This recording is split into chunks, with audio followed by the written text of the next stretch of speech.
Good afternoon.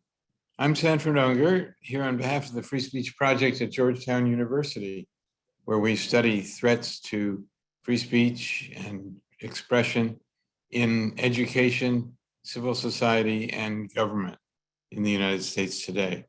And we have a special program this afternoon, an hour with our large number of guests to talk about the future of Fox News.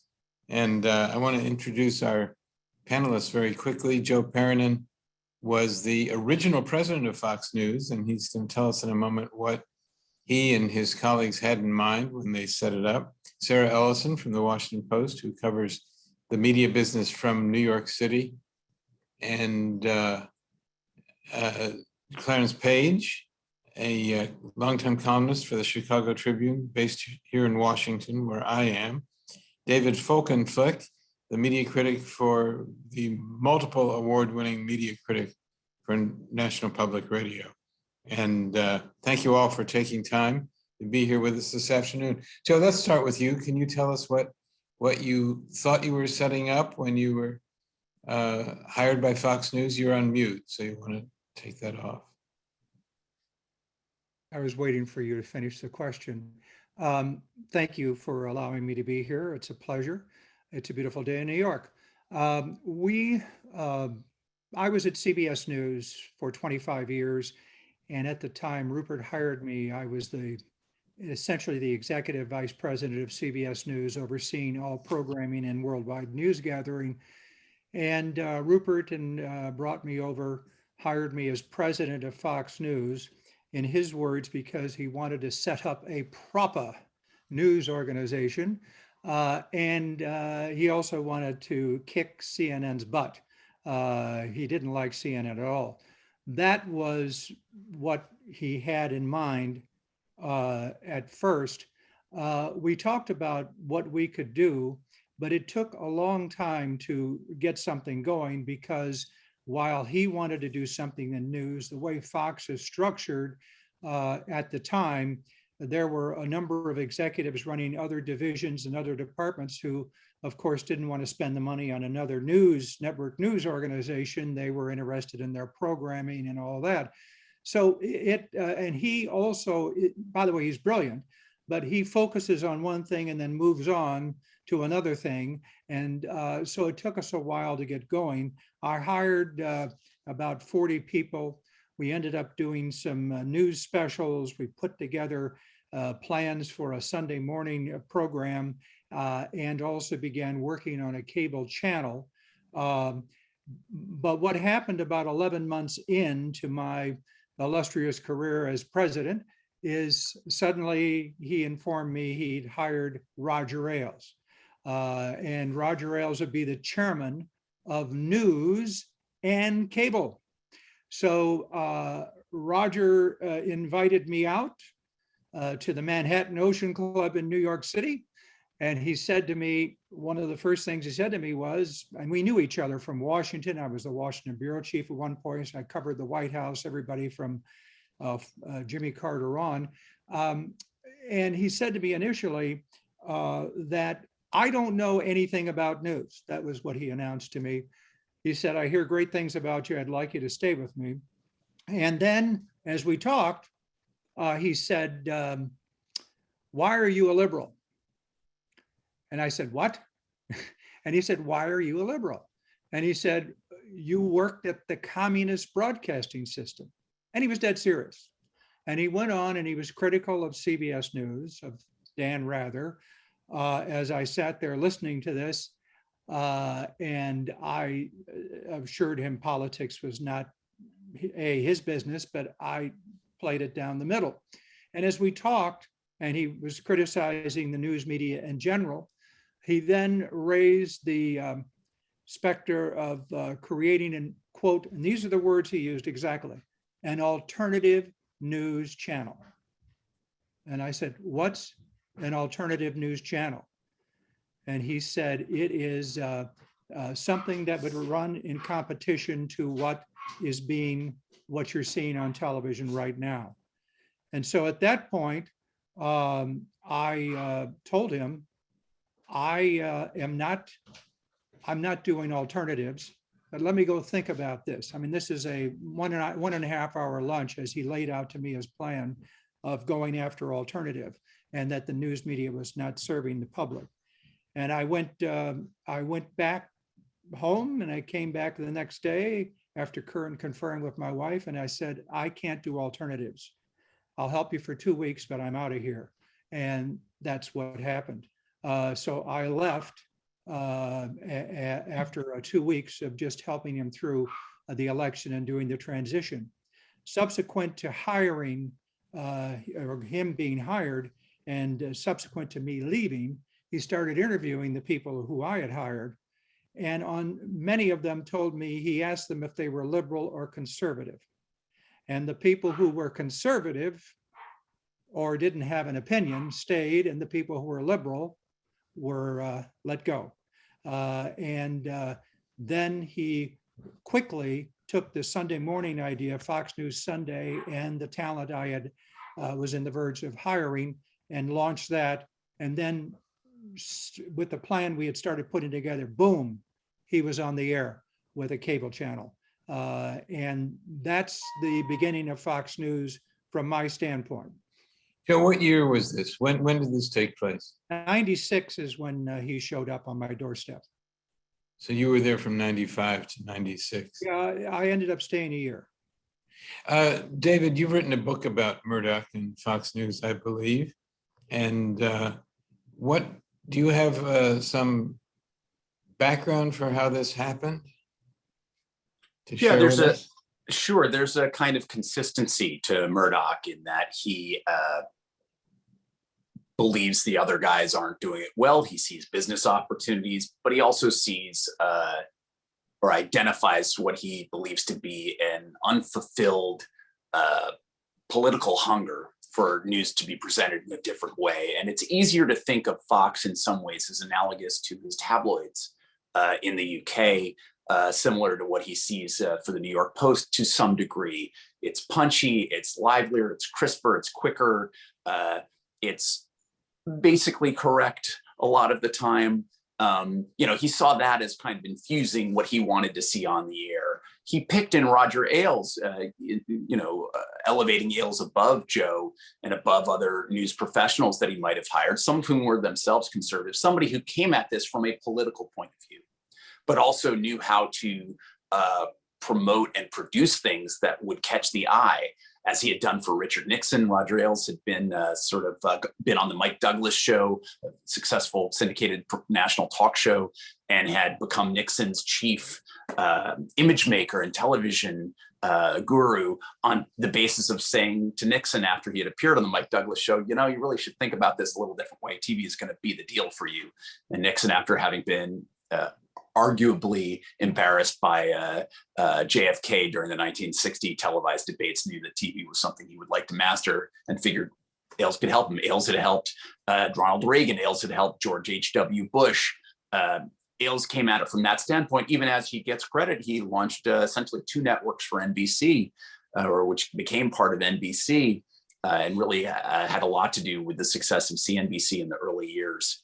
And so he knew something about TV, but he didn't care about news as news. He cared about it as the lifeblood of politics. And he ultimately, the kinds of questions that we just heard Joe talk about from the earliest moments of Ailes's involvement, it tells you 2 things. First off, it tells you who's thinking about it in terms of politics. What's your ideology? And if you don't have one, he really assumed you were a liberal. And he and I talked about that in one of the very few conversations Ailes and I had over the years. And the second thing is that he posited Fox as an alternative. We're going to tell you the news that others aren't, and we're going to present it in a way that they won't. But by doing it in the way he did, he posited the others as on the left, even if that's not how CNN, CBS, and the New York Times wanted to view themselves. He said, we're giving you an alternative, not to something that's dull and trying to be down the middle, as Joe put it. We're going to give you an alternative to something that is of the left. And in doing that, he embarked on essentially a 2 decades long crusade to redefine how people thought about news outlets in this country and make an incredible success of Fox News, not coincidentally, as a business proposition as a result. Can I just add just one thing? He wanted Sure. to do this at Fox, or rather at NBC. That's what he wanted MSNBC to be, is a 24-hour channel, news channel, and he wanted to do America's Talking and turn it into a conservative channel. That didn't fly. That's one of the points he had. He came in the Rupert though and said, "I have the plan. We can capture this audience. This audience is available because they hate what's out there, and we can make a ton of money and have a lot of power." What's Rupert interested in? Power and money. So that is how he sold it, and that's what Rupert bought. Sarah, you cover the media business. It was a huge success, almost from the start, wasn't it? Yeah, I mean, Joe and David have both touched on this, but the confluence of Murdoch wanting to find a business and create a business that could stand in opposition and fill an unmet need in the market, met with Ailes's sort of political operative mind to say, all of those other networks, all those news networks are going to get one half of the country. We defined them as center left. He's like, we'll let CNN and NBC and CBS all fight over that part of the market. We'll take the other half the country. And so Fox sort of defined itself as filling a need for conservatives who for a long time felt sort of underrepresented in the grand scheme of what news was being delivered to them. And so the two of them, and Rupert from a business perspective and Ailes from a political perspective, kind of came together to define Fox absolutely in opposition. That's a thing that Fox has always been able to do, is define itself against something else. And Rupert has done that throughout his career in all different kinds of businesses. And Ailes always felt like an outsider. And so the sort of the genius of Fox has always been a position of grievance and standing against something. And there are a lot of people who found that message incredibly captivating. Clarence, you've been in Washington for quite some time, and one of the things you are is a veteran of just about every talk show, every Sunday talk show, or just about that has been over all these years. And even at Fox. Right. Well, I have a sense that this sort of crept up on a lot of people in Washington. They did not expect Fox to be that kind of network, creating that kind of programs. And so I think a lot of people are still surprised by Tucker Carlson and some of the other lineup at Fox. Do you remember how this sort of crept up and came in, and how mainstream journalists reacted to it? Yeah, and if you'll forgive me, I'd like to give you just a little bit of background. I feel like I have a special understanding of Roger Ailes because we both came from small towns in Ohio. We both went to Ohio University, pursuing careers in media. He finished like at 64, by the time of the Barry Goldwater campaign. I came as a freshman a year later, so we kind of mildly overlapped, didn't meet each other until the George H.W. Bush campaign in '88, when he was working on that. He came to the Tribune for our endorsement. I was on the editorial board, and he indeed spoke in those terms of there needed to be another side on the new. And I said, well, we strive for balance. And he said, no, I mean the other side of against all those establishment channels. And I would say what was surprising really was not that he followed through on that dream, because he's doing in broadcast, and somebody said what Rupert Murdoch was doing in print.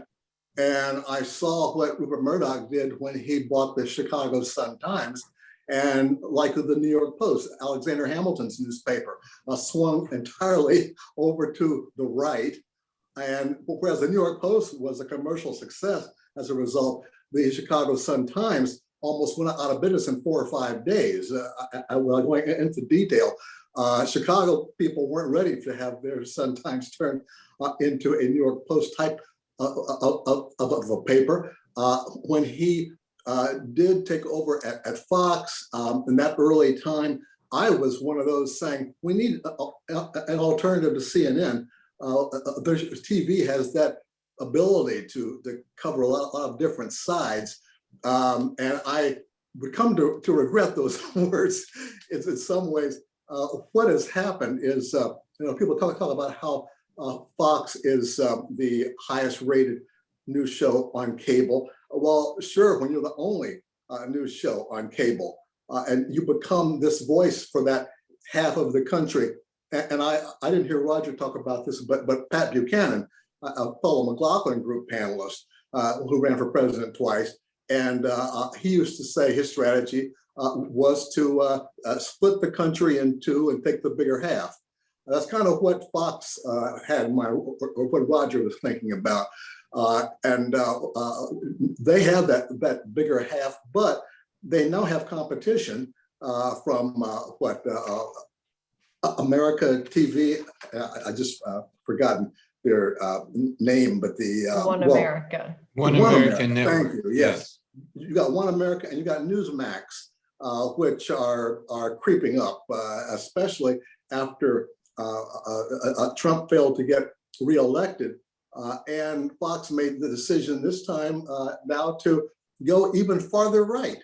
And that's what's happened. And it has pushed our political firmament farther right, which brings up another name from the past, Neil Postman, and his 1984 book, Amusing Ourselves to Death, Political Discourse in the Age of Show Business.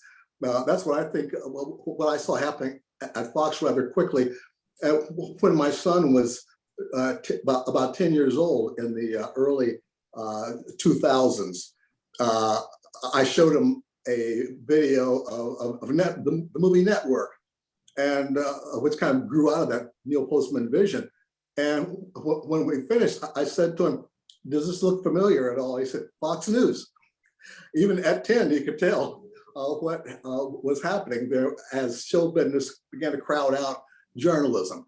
And I think that's what brings us to where we are now. And I had just forgotten your question, Sandy.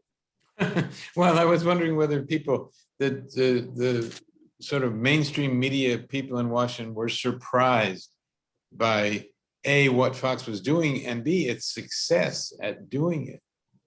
I think it depends on who you talk to. Some media folks, especially in broadcast, will tell you they were impressed by Fox News's technical values, the production values. They weren't trying to reach for that center of broadcast aesthetics that had for so long governed the idea of yeah, we're in a show business medium, but we're serious about news and information. Fox didn't mind being a visual circus, having an audio with their theme music and all the da-da-da-da going on. That was something that certainly set them apart. And how long did it take before CNN and other networks began to borrow some of those same techniques?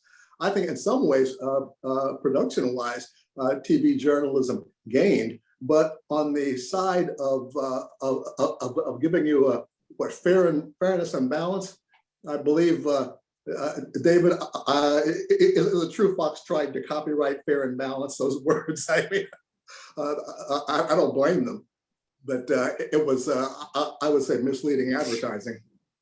It was also negative advertising. I mean, essentially you saw Fox News saying we're fair and balanced, and it was sometimes unstated and sometimes explicitly stated, and the other guys aren't, in a way that you hadn't seen except in sort of kind of tabloid wars and two tabloid papers in the same city trying to take each other on. It seemed to me as though it was that kind of crystallization of a political mindset appended to an ostensible news outlet that allowed Fox to emerge as other news outlets didn't know how to quite handle it.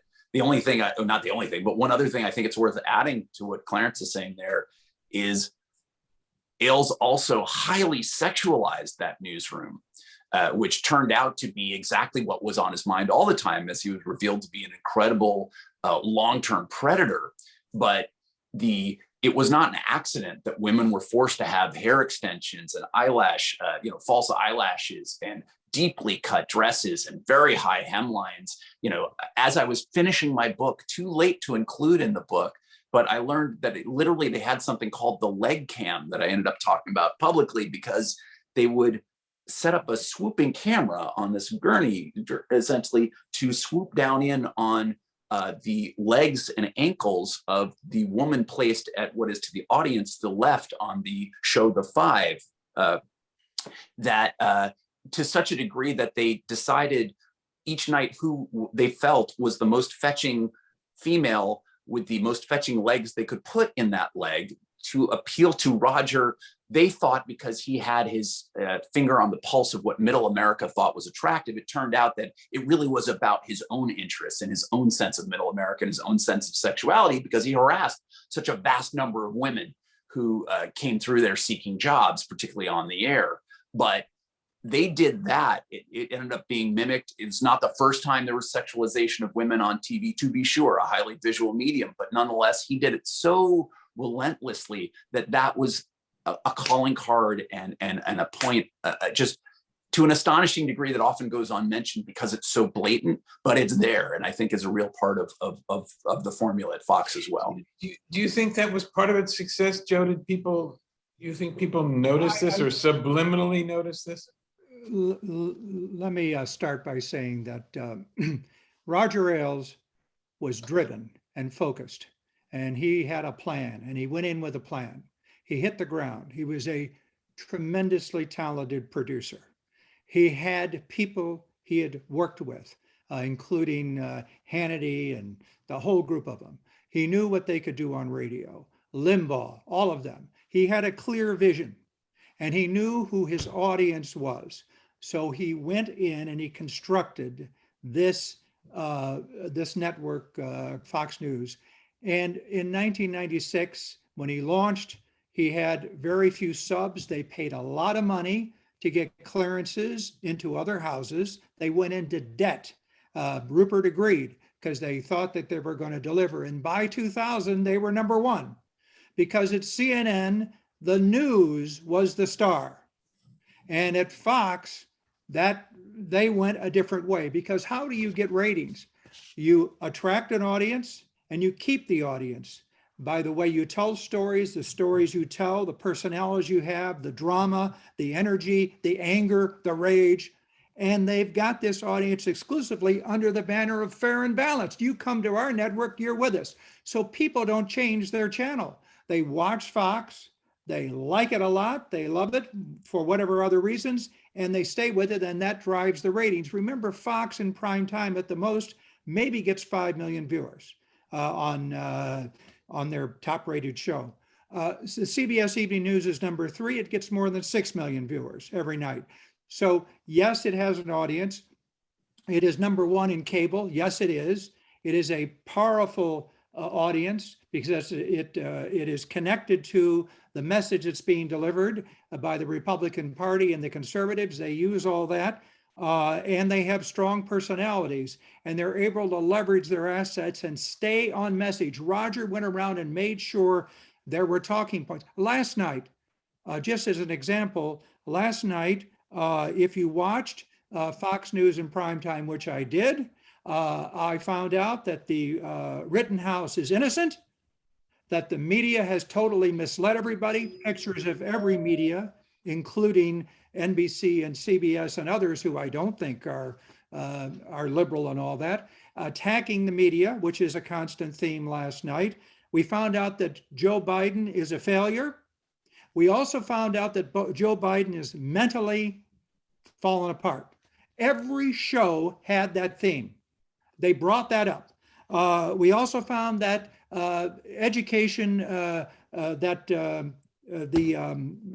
Justice Department has tagged educators going after school boards, or going after schools once again, and they lied about it. We found that in every one of those programs last night, these points were covered. And it was always with rage. It was always pointing fingers at MSNBC for their coverage about everything's racism and how they're fomenting MSNBC riots. They whip up anger and they whip up rage and they mobilize people. And by the way, some of it is true, I mean, that's the way it is, and some of it is exaggerated. And a lot of stuff is left out. For instance, you wouldn't know that the economy is actually better off today than it was when before the pandemic started, by almost every measure except inflation. And of course, that's all they talked about last night was inflation. What an issue, because it hits people at home. So they know how to ride issues that their audience cares about and people care about, and they are able to drive that through their programming, through their entire prime time, and maintain high audience and loyalty. And remember, it's fair and balanced. As a business, they made $3 billion last year in revenues. CNN made 1.7 billion. So they're outperforming in billion, and they're making tons of profit. It's funding the business very well. So this is a successful business story. So Roger Ailes is vindicated in that part, and Rupert and Roger got what they wanted, a powerful voice for their views and profitable.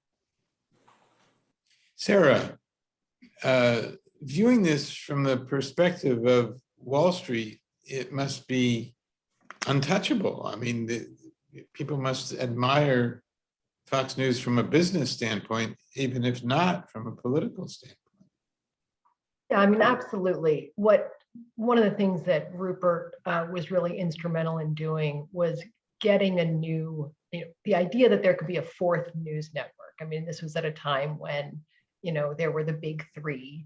CNN was a fledgling cable operation, and Rupert really pulled every political string and used all of the resources at his disposal to kind of get it off the ground. And at this point, Fox is so established in terms of its deals in terms of carriage fees and retrans fees, that it's very hard, even though there are these other networks, One American News and Newsmax, they're minuscule compared to what Fox News is in terms of audience and the way that it is established. What's interesting about Fox is that it has become so successful at messaging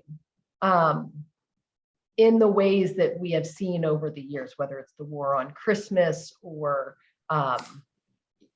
different cultural issues and flashpoints, and the culture wars are sort of always a great go-to for Fox. What we saw through the Trump years is that Fox created something that it wasn't always in control of. The audience has its own way of thinking about some of these issues. And when you have, we'll get to this, I'm sure, but yes, investors love Fox and love what it has come to represent in terms of a business, because it really doesn't have a viable competitor at scale. But what you had when you had Donald Trump come into office was finally another media juggernaut that was willing to try to challenge Fox. And you saw that early on when Donald Trump went to war with Megyn Kelly, when Megyn Kelly asked him that debate question about women. And Donald Trump decided that what he was going to do was go on the offensive and attack a Fox anchor. And that really hadn't happened up to that point. And Roger was really taken aback at how Trump's attacks on Megyn Kelly affected her ratings. And it was that the audience was choosing Trump over a Fox anchor. And that opens up a whole other part of the conversation in terms of what the audience wanted, what Trump was willing to do with that kind of a message, and the way that sort of destabilized Ailes's grip on the Republican Party, because for decades he had been the sort of most powerful voice in the Republican Party. Republican politicians would come to him for ideas about how that they could do better on Fox and get more airtime. Trump didn't really need that kind of advice from him. And so it sort of, it flipped it turned the tables a bit. I mean, that's not exactly your question, but I think it's an interesting one in terms of looking at the future of this network. Well, I want to come back to these carriage fees, which are a source of great interest, and not many people know about them. But just for a moment, David, is Trump still mad at Fox? I mean, for committing the unpardonable sin of declaring Arizona for Biden on election. I mean, I'm sure there were other sins too, but it's become a popular meme trope, if you will, that he thought that was very disloyal of Fox, or very not what Fox was supposed to do. Well, Trump has always been one to embrace a variation on the biblical theme of hate the sin, hate the sinner. I think he felt that was a fundamental wrong done to him, not something that was somehow inconvenient, not something that was useful for him to denounce simply, but these were his people. This was his channel. He gave them all these ratings. Again, speaking from former President Donald J. Trump's standpoint, how dare they? And what you saw in the mad scramble, mostly but not exclusively on the opinion side at Fox, in the hours, days, weeks, and months after the Fox election decision desk at around 11 o'clock at night said, this is going to go for whatever time it was, that this is going to go, Arizona's going to go for Biden. He saw that as a betrayal, and that they had reneged on some sort of deal, essentially. And it is interesting in that, just as Ailes was a figure for Republican figure, Ailes saw himself as essentially at Fox's studios as a replacement for the smoke-filled back rooms where party bosses used to decide who the nominee would be, what were the themes, what were the platforms. Ailes was like, essentially, this is mine. I'm going to help determine who presidents will be. I will be a kingmaker. I will be a platform maker. And Fox was the vehicle for doing that. And a lot of it was done in public view. Who was given airtime? Who was given favorable storylines? Who was cast as the hero? Who was cast as the villain or the weakling or the rhino? These were all storylines that you would see come out. And you might have seen different flavors on different hours of the day, but there tended to be a kind of consistency as who is acceptable, who is not. Ailes is forced out because of his sexual predation in 2016, and Rupert kind of comes in and takes that job on. Well, Sarah knows this well. Sarah, also wrote a book about Murdoch in terms of his takeover of the Wall Street Journal.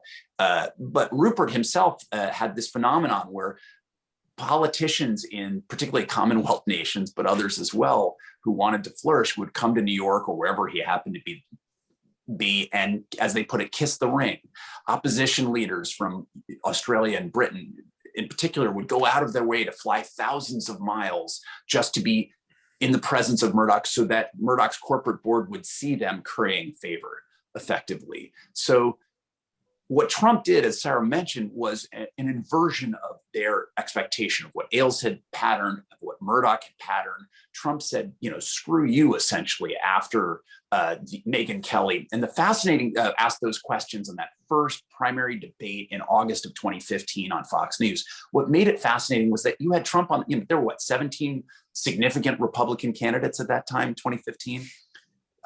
Trump was in the middle of the sort of the grown-ups table, as it was, the 10 candidates, and he went out after her. What was brilliant about it, draining it of any moral or factual valence, was that instead of saying, here's one guy in the middle of 10 people, I got to fight against them, he made it about her. So suddenly it's him and her, as though nobody else mattered. And as always, he wanted to absorb all of the oxygen. Well, take that then to early November of 2020, Fox News says, we think Joe Biden's won Arizona, and this is going to put him over the top. And suddenly Trump's ability to stretch this out and sow discord and sow doubt that Biden has won is going to be real hard when it's Fox freaking News that has validated the Democrat here. And the news side persisted in that, even as the opinion side sprinted further and further from reality to somehow validate the president. That is, Trump was more important than the network to their viewers.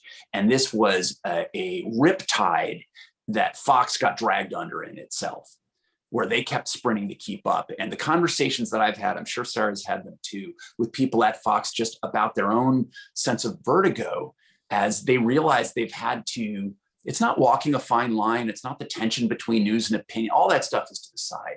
It's that they've got to figure out how much of their allegiance requires them to jettison reality when it comes to Trump and the elections, and also, as in more recently, Trump and the Save the Steal rally that turned into the insurrection at Capitol Hill. This has been, I think, an incredibly unsettling time, even in the midst of these swollen profits. And what Fox has had to figure out is, do we stay grounded in reality, or do we go for the Trump voter, which is our core viewer? And they have done that.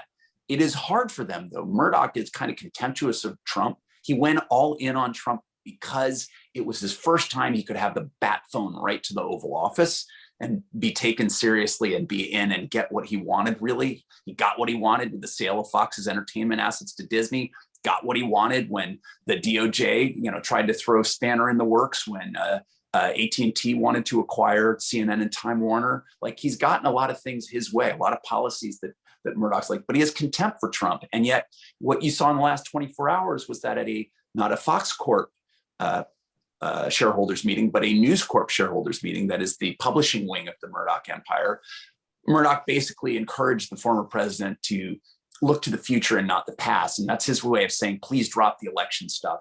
Please drop the siege stuff. Please drop this stuff attacking Biden as illegitimate.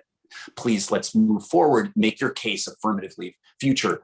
But I don't think Murdoch has control of Trump in a way where he might once have done. Apparently not. There's a question that several good questions coming in. There's one I want to read almost verbatim and ask Clarence to take it on, because you hear this a lot. By your own statements, and I believe he's talking about us in this conversation, Fox News is a commercial success with a very significant audience. Obviously, a sizable number of Americans prefer Fox News to the other news networks, and those Americans cannot simply be classified as non-college educated blue-collar workers. I know lawyers, bankers, engineers, physicians, professors, etc., who watch Fox. Fox News meets a need. Is your issue more with Fox News or with the Americans that it attracts? Clarence?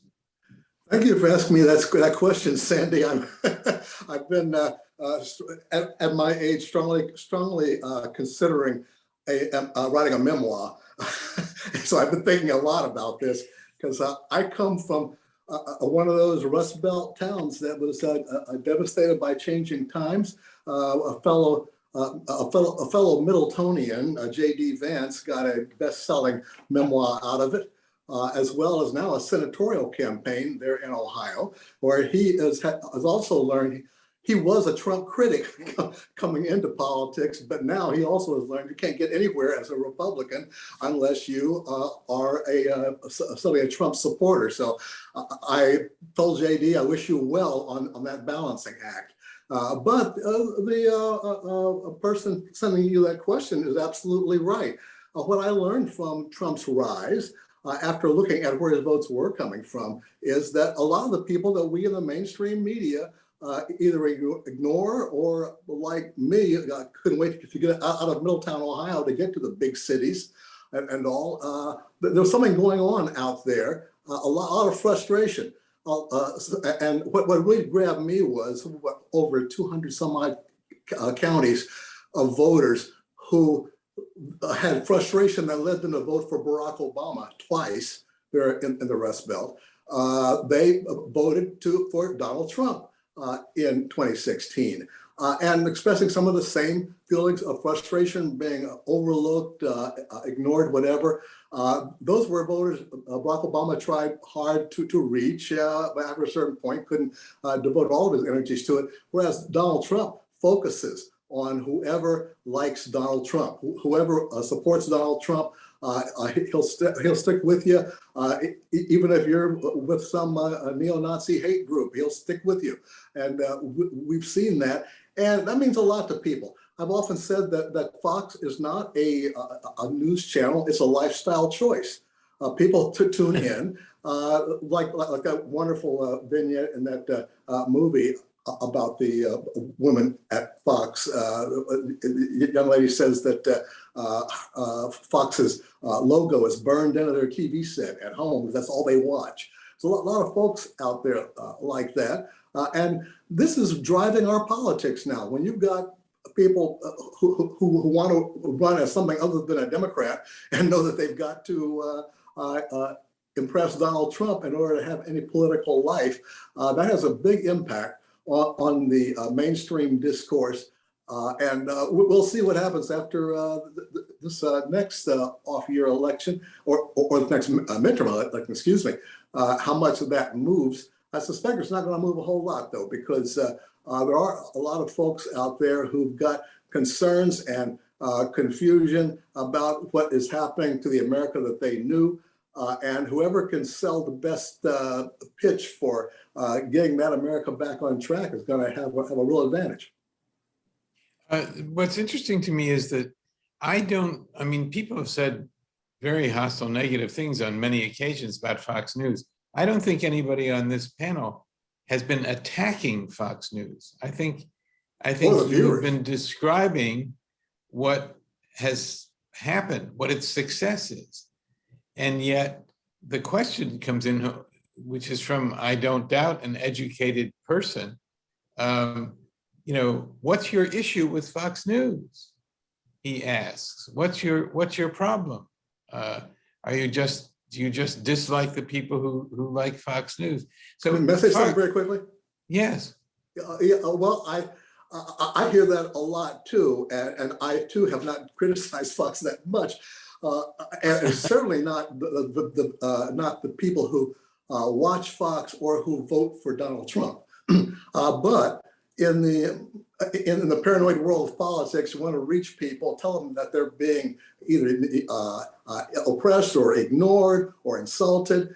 And so I run into people who feel better with the thought that I've insulted them as a Trump voter than the reality that I have not. I have a great deal of regard for Trump voters, and I really care about why they vote the way they do, because that has a lot to do with the future of this country. But it's there's been wonderful stuff written about the paranoid style of American politics. There's a paranoid style to American political reporting as well. And so that it will either generate or respond to demand for material that will make them angry. We saw that with Facebook, and we're learning how many people respond to tweets or messages on Facebook that arouse their anger. That brings in more advertisers than those who are pleased and happy with what they see. Right. Joe, another question that's come in is it possible to ask if I'm sorry, I lost it. How do you explain Tucker Carlson? He once wore bow ties, he worked at CNN. How did he turn into the quintessence of hyper-conservatism? What motivates him? Money? Ratings. Ratings. He's a libertarian, and he's wobbled around on issues. He's gotten to be a very good performer and has built a loyal audience. I just want to back up for a second here and say Fox does, according to its business plan, what it does very well. And it captures a specific audience by supporting what they believe.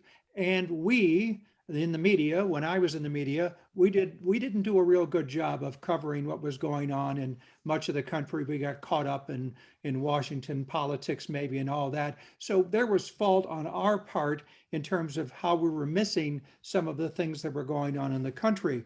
I worked for Cronkite. He was like a mentor to me. Walter Cronkite would not survive today if we did the news the way we did it when I started. That's for sure. What I'm most concerned about, though, is journalism, which has been muddied up because I don't call what Hannity does journalism. He last night got on the air and he showed us a Trump commercial He played as he was singing the praises of the Trump economic plan. Of course, the Trump commercial was negative toward Biden, just in case you had, and Kamala Harris. They pound away. He's an advisor to Donald Trump. We need transparency. He should be able to say, or we should understand that he is a Trump advisor. That's what he was. He's a Republican advisor. So conversely, I'm also troubled by MSNBC. They get off the rails, and it concerns me that you've now opened up, Fox has sort of opened up the door for, let's get this slice of audience, let's create this silo, and other people are going for the other silo and all that. And journalism's kind of losing here along the way. Things are getting muddied up. Facts are, well, let's pick our facts. What are the right facts that support our story? Yes, inflation is up, but let's talk about it in the context of maybe how it got up and what the prospects are, as opposed to just saying they're incompetent in the White House. On the other hand, you've got MSNBC, I know, being critical of the process that's going on in Kenosha, and there are other things. So you've got networks, and you've got also on CNN, you've got a couple of people there who give you their opinion, and it's not clear where they're coming from. And I think that's important in journalism. So I'm not sure, I call that Fox views, if you will. So, but we need to make sure that the audience understands it, that they're not being told exactly, they're being argued to about what the point of view is coming from the anchor, and that's not happening. But all news has kind of wiggled around to try to capture this audience in some way or another. And so therefore, I think maybe journalism was a little broken before the Vietnam War, and Agnew got up there, and that was a turning point. The elite with the effete corps. I was one of the effete corps, and maybe we weren't doing as good a job as we should have. But Fox has opened the door now for just opinion news networks that are driving and splitting the country. And MSNBC is another component of that. So that really, I think is the biggest issue I have with all that's going on, is that we've ended up making the divisions worse instead of better. Sarah? I would just add one thing to that. I don't mean to interrupt your question. That's fine, go ahead. The idea that I come across whenever I'm reporting on, the perennial question that people ask in Washington is what happened to Tucker Carlson. But more to the point about like what motivates a successful media business today, it is not something that has a mass audience. It's something that has a very motivated and energetic audience. And politically, the most energetic people are on either side of the political spectrum. People who are sort of reasoned and sitting in the middle and sort of trying to noodle over the events that they're reading about or hearing about. That's not where the energy is in the business of news today. And so you see that, audiences are bifurcating in all kinds of ways. We go back to the ancient history where there were three big networks and so the sober delivery of news. That's been sort of in the rearview mirror for a long time. But if you want an audience that's going to pay for your product or that's going to tune in every night, all of the energy in the media business is in a smaller, energetic kind of fringe side of the political spectrum. There's some great questions that have come in, but one is whether, and I wanted to ask you this, Sarah, does CNN or MSNBC, and Joe puts MSNBC in a different category, I guess, does either one have a shot at truly cutting into Fox's growth? Is there a prospect of Fox running into financial trouble? I think that when you look at Fox, and this sort of goes back to the original creation of Fox, where you think Roger Ailes says, we'll let everybody fight over half the country, we'll take the other half. And so what Fox is also willing to do, and we've sort of touched on it in different ways, is it's willing to go where the audience is. So Fox doesn't stick to this is what we stand for and this is who we are. Fox says, okay, there's a president in office that is talking about how there's been, a false, the election is not valid. And Fox calls the election for Trump's opponent. And then it quickly fires the two people who were responsible for that call and follows the audience back to where its audience wants Fox to be. So Fox survives. And that, of course, is not journalism. That is show business. I mean, that is following the audience. So when journalism, there's no question, whenever you talk to Fox or when you're reporting on Fox, one of the things they talk about the most is our ratings. And the ratings are our justification for whatever it is that's on the air, because we don't sit in ivory towers anymore in journalism. The idea is that people and audiences and readers and viewers are demanding of news that speaks to them. And so that's a long debate about what journalism should be, and that it should be more reflective of the audience that it serves and not sort of close itself off to that. And it's a whole other, but yes, responding to an audience is in some ways an entertainment proposition, not a journalistic proposition, but it's increasingly a journalistic one as well. So it's a complicated issue. David, where do you see Fox going? Where does this story end, or what's the next chapter? Well, there are a couple things to keep in mind to refine some of the points that we've made and propel it further. Fox as one of its executives once told me, a huge niche audience. It just wants to be the largest niche, just as we've heard our colleagues on this panel discussion describe that. So it needs to get a pure form, activate people who are going to stick with them. It also has one of the oldest audiences. When Bill O'Reilly was still on the air before he was kicked off, I believe over half of his audience was above the age of 70. That's not a sort of play for the future. Maybe with Tucker Carlson, in his 50s, you've got a slightly younger audience there. They created Fox Nation in order to try to figure out a subscription model that was a pure digital play that could be cheaper for them to produce, because there was no news there, really. It's all talk and inflammation. For people who felt that Fox News itself was not sufficiently conservative or sufficiently pro-Trump or sufficiently purified version of itself.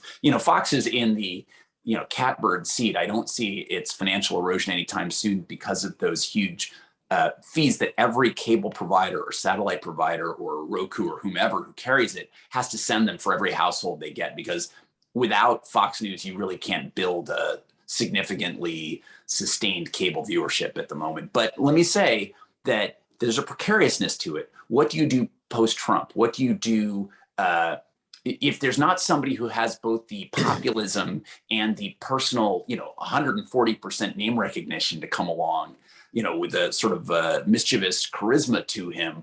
How do you shape this in a way that people will stick around for you and not have the excitement drain out of the balloon?